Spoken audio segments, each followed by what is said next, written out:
శ్రీ భగవానుడు పలికెను, ఓ అర్జునా, నీకు నామీద అసూయ లేదు కాబట్టి, ఈ యొక్క అత్యంత రహస్యమైన జ్ఞానాన్ని మరియు అనుభవపూర్వక విజ్ఞానాన్ని ఇప్పుడు నేను నీకు తెలియజేస్తాను. ఇది తెలుసుకున్న తరువాత నీవు భౌతిక సంసార బాధల నుండి విముక్తి చేయబడుతావు. ఈ జ్ఞానము అన్ని విద్యలకు రారాజు మరియు అత్యంత గోప్యమైనది. ఇది విన్న వారిని పవిత్రం చేస్తుంది. ఇది నేరుగా అనుభవపూర్వకంగా తెలుసుకోవటానికి వీలైనది, ధర్మబద్ధమైనది, ఆచరించటానికి సులువైనది, శాశ్వతమైన ఫలితమును ఇచ్చేటటువంటిది. ఈ ధర్మము యందు విశ్వాసము లేని జనులు నన్ను పొందలేకున్నారు. ఓ శత్రువులను జయించేవాడా! వారు పదేపదే జనన మరణ చక్రంలో ఈ లోకానికి తిరిగి వస్తుంటారు. ఈ సమస్త విశ్వము నా అవ్యక్త స్వరూపంచే వ్యాపింపబడి ఉన్నది. సమస్త ప్రాణులు నా యందే స్థితమై ఉన్నాయి కాని నేను వాటి యందు స్థితుడను కాను. అయినా సరే, ప్రాణులు నాలో స్థిరముగా ఉండవు. నా దివ్యశక్తి యొక్క అద్భుతమును తిలకించుము.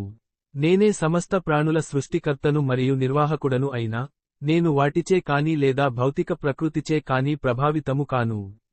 అంతటా వీచే ప్రబలమైన గాలి కూడా ఎల్లప్పుడూ ఆకాశంలోనే స్థితమై ఉన్నట్టు, అదే విధంగా సర్వప్రాణులు కూడా ఎల్లప్పుడూ నా యందే స్థితమై ఉంటారు. కల్పాంతరమున ఒక కల్పము చివరన సమస్త ప్రాణులు నా యొక్క ఆదిమ ప్రకృతి శక్తి యందు విలీనమవుతాయి. తదుపరి సృష్టి ప్రారంభంలో, ఓ కుంతీపుత్రుడా, నేను వాటిని మరల వ్యక్తపరుస్తాను.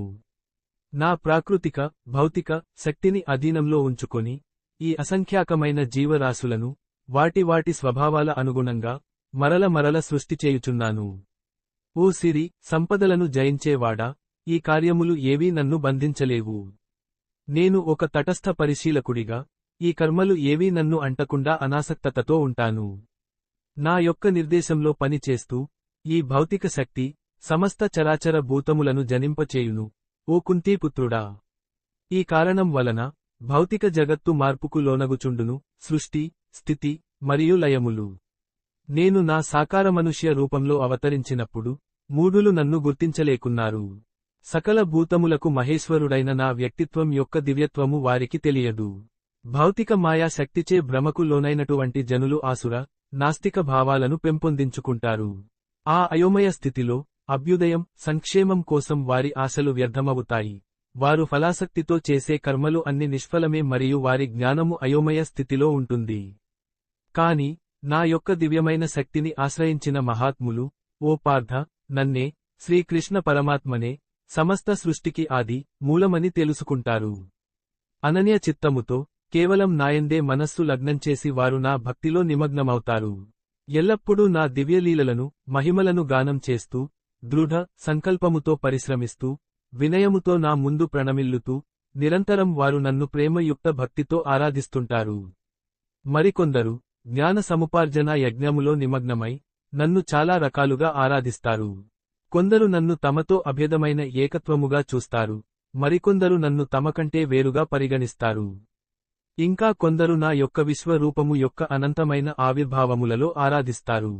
నేనే వైదిక క్రతువును, నేనే యజ్ఞమును, మరియు పూర్వీకులకు సమర్పించే నైవేద్యమును నేనే. నేనే ఔషధ మూలికను, మరియు నేనే వేదమంత్రమును. నేనే ఆజ్యము, నెయ్యి. నేనే అగ్ని మరియు సమర్పించే కార్యమును. ఈ జగత్తుకి నేనే తండ్రిని.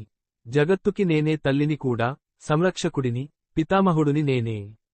నేనే పవిత్రమనర్చేవాడిని, జ్ఞానం యొక్క లక్ష్యమును, పవిత్ర శబ్దము ఓంకారమును నేనే. ఋగ్వేదమును, సామవేదమును, మరియు యజుర్వేదమును నేనే. నేనే సమస్త భూతముల సర్వోన్నత లక్ష్యమును, మరియు నేనే వారి యొక్క నిర్వాహకుడను, స్వామి, సాక్షి, నివాసము, ఆశ్రయము మరియు స్నేహితుడను. నేనే సృష్టికి మూలము, అంతము, మరియు ఆధారము. నేనే శాశ్వత స్థానమును.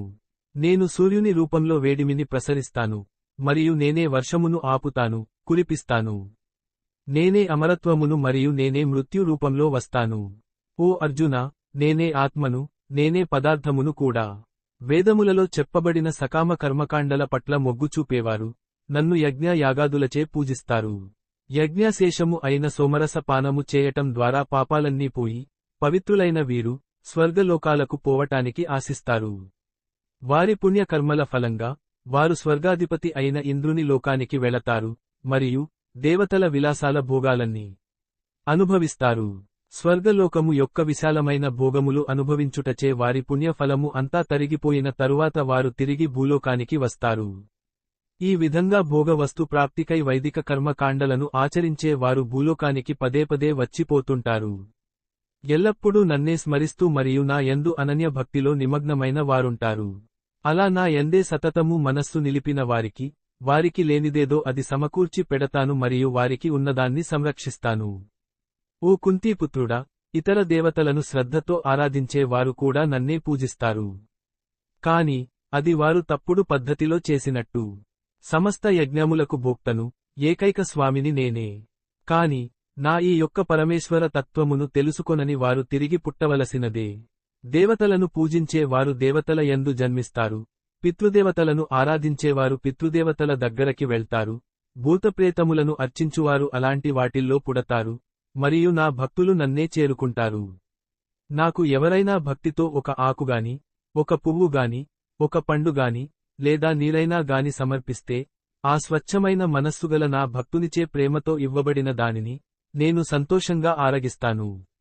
నీవు ఏ పని చేసినా, నీవు ఏది తిన్నా, నీవు యజ్ఞములో అగ్నికి ఏది సమర్పించినా, నీవు ఏది బహుమతిగా దానం ఇచ్చినా, మరియు ఏ నిష్ఠలను ఆచరించినా, ఓ కుంతీపుత్రుడా, వాటిని నాకు సమర్పించినట్టుగా చేయుము. అన్ని పనులను నాకే అర్పితం చేయటం ద్వారా నీవు శుభ అశుభ ఫలితముల బంధనముల నుండి విముక్తి చేయబడుతావు. సన్యాసము ద్వారా నీ మనస్సు నా యందే లగ్నమై, నీవు విముక్తి చేయబడుతావు మరియు నన్ను చేరుకుంటావు. నేను సర్వప్రాణుల యందు సమత్వ బుద్ధితో ఉంటాను. నేను ఎవరి పట్ల పక్షపాతంతో కాని లేదా విరోధ భావంతో కాని ఉండను. కాని ప్రేమతో నన్ను ఆరాధించే భక్తులు నాయందే నివసిస్తారు మరియు నేను వారి యందు నివసిస్తాను. పరమ పాపిష్టివారు అయినా సరే, నన్ను అనన్య భక్తితో పూజిస్తే, వారిని ధర్మాత్ములుగానే పరిగణించాలి, ఎందుకంటే వారు సరియైన నిర్ణయం తీసుకున్నారు కాబట్టి. త్వరితగతిన వారు ధర్మాత్ములుగా అవుతారు, మరియు శాశ్వతమైన శాంతిని పొందుతారు. ఓ కుంతీపుత్రుడా, నా భక్తుడు ఎన్నటికీ నష్టమునకు గురికాడు అని ధైర్యముగా ప్రకటించుము. వారి జన్మ, జాతి, కులము ఏదైనా, లింగభేదం లేకుండా, సమాజము అసహించుకునేవారైనా, నన్ను శరణుజొచ్చిన వారంతా పరమ పదమును పొందుతారు. ఇక పుణ్యాత్ములైన రాజులు, మునుల గురించి ఏమి చెప్పాలి? కాబట్టి తాత్కాలికమైన మరియు సుఖంలేని ఈ ప్రపంచంలోకి వచ్చాక, ఇక నా యందు భక్తితో నిమగ్నమవ్వుము.